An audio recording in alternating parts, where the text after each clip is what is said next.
जाति समाज को जागरूक इस कंटेक्स्ट में करना कि भाजपा की सरकार ने जो पिछले 11 साल सामाजिक और आर्थिक लोकतंत्र को बढ़ाने का काम किया है, अनुसूचित जाति अनुसूचित जनजाति के लिए जो लाभान्वित योजनाएं लेके आई है उसके बारे में समाज को बताया जाए और किस तरीके से जो कांग्रेस जो बड़ा एंटी कॉन्स्टिट्यूशन और एंटी संविधान काम करती है उसको उजागर किया जाए और लोगों में जागरूकता लाई जाए समाज अनुसूचित जाति समाज में। पिछले लोकसभा चुनाव में देखा गया कि कांग्रेस या जो भी इंडिया गठबंधन के दल थे वो लगातार ये राग अलाप रहे थे कि भाजपा संविधान खत्म कर रही है, आरक्षण खत्म कर रही है। इसको लेके SC/ST वर्ग में थोड़ा सा असमंजस देखा गया था। क्या लगता है कि इसका प्रभाव विधानसभा चुनाव में भी देखने को मिलेगा क्या?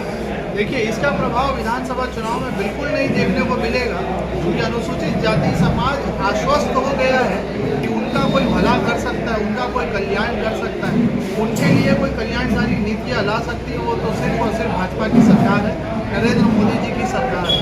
और जितने भी योजनाएं हम भाजपा सरकार की देखते हैं, चाहे वो विश्वकर्मा हो, चाहे वो स्वनिधि हो, चाहे वो मुद्रा हो, चाहे वो स्टैंड अप इंडिया हो, इन सारी योजनाओं में अधिकतम लाभ जो है वो अनुसूचित जाति समाज को मिला है। तो इसलिए अनुसूचित जाति समाज आश्वस्त है कि भारतीय जनता पार्टी ही उनका देखभाल कर सकती है। इस बार के 81 सीट पर जो विधानसभा चुनाव होने जा रहे हैं, पार्टी कितने सीटें जो है वो अनुसूचित जाति के लोगों को उम्मीदवार के तौर पर देगी?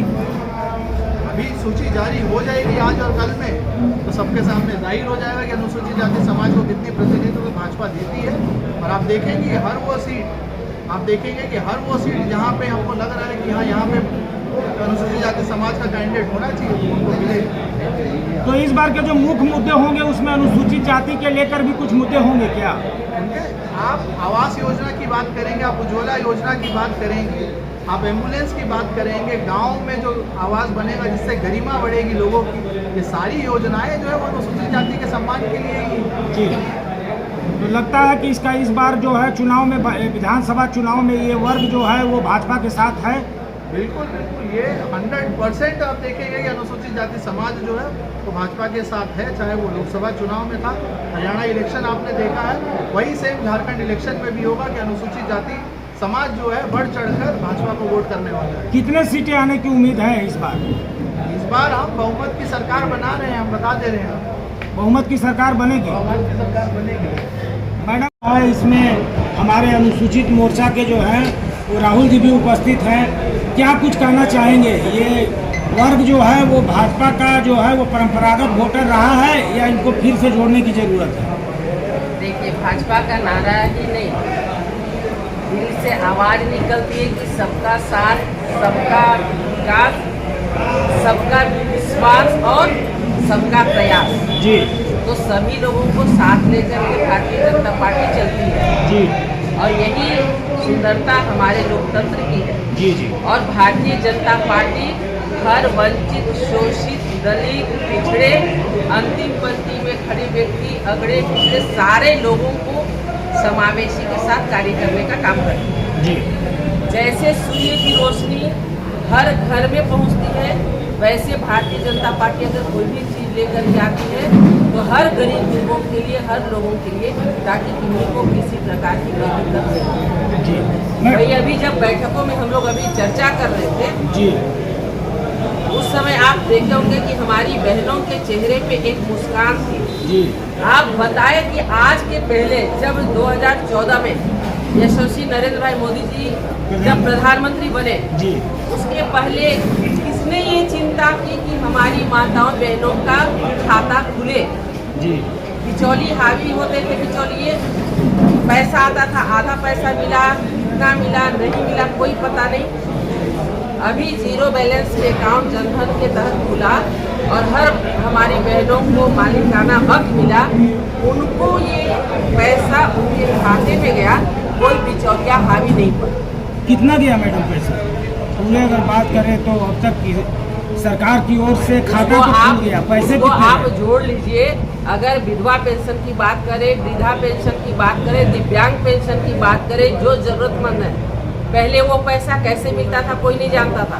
अभी अगर 2 रुपया भी दे रहे तो वो 2 रुपया खाता में जा रहा है। कोविड के समय में जब हमारी बहनों को 500-500 रुपया दिया गया, पता नहीं ऐसे कितने को दिया जाता, 100 रुपया की 5 रुपया, पता नहीं। लेकिन अभी चुनाव के समय लेकिन हेमंत ऐसे सरकार समय ने में- मैया योजना ला के कह रही है कि ये जो है वो पूरे गरीबों के लिए बहुत कल्याणकारी योजना है और महिलाएं जो है उनके साथ हो गई है, इंडिया गठबंधन के साथ हो गई है, क्या कहेंगे? 5 साल हेमंत सरकार कहाँ थी? कोई रोका था क्या? क्यों नहीं दी मैया योजना? अब तो 1000 दी, अब 2500 देने का वादा कर दी है। वादा तो करेगी क्योंकि अभी चुनाव है। जी अरे जब आपको देना था तो 5 वर्ष कहाँ सोए हुए थे?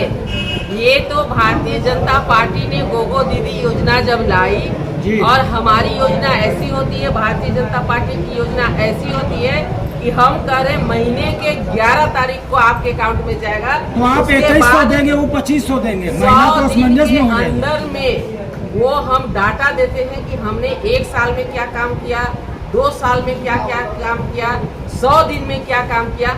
आप देखेंगे कि जब माननीय रघुवर दास जी के नेतृत्व वाली सरकार में जब अपनी बहुमत की सरकार थी, हम लोग हमेशा पेश करते थे 100 दिन के कार्यकाल का जो काम होता था, उपलब्धि होता था, जी। उससे 1 साल की उपलब्धि, 2 साल की उपलब्धि, हर एक बार का आप एक उपलब्धि बता दीजिए। ये जो अभी महागठबंधन की सरकार है, 5 लाख युवाओं को नौकरी, इनसे एक बार डाटा ले लीजिए कितने को नौकरी मिली। अभी आप 2100 दीजिए, 2500 दीजिए कि 5000 दीजिए। आप 5 साल तक राज किए, क्यों नहीं दिए? बहुमत की सरकार थी आपकी, आप 2500 क्या, आप तो 4500 भी चाहते तो आप दे सकते थे। हेमंत जी कह रहे हैं कि केंद्र काम ही करने नहीं दिया तो हम क्या देंगे, कभी जेल भेज दिए तो मतलब जब आप काम ना करने सके तो ठिकरा केंद्र पे फोड़े, जी अपनी नाकामी को छुपाने के लिए।